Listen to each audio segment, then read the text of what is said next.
তার পরিবারের জন্য, তার সন্তানদের জন্য এবং দেশবাসীর জন্য যে রেমিডিয়েন্স হিসেবে যে টাকাটা দেশে আসে সেটার সঙ্গে ঘাম ঝরানো বললে রক্ত ঝরানোর বিষয় আছে।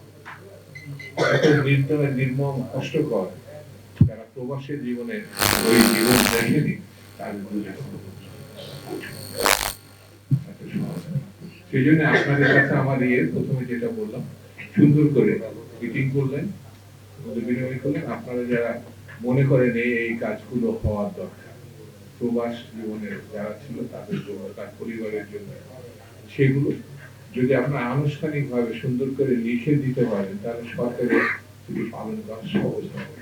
এই সরকার আপনাদের সরকার, কারণ এই সরকার আপনারা দীর্ঘ 18 বছর লড়াই করে আপনারা অর্জন করতে পারছেন।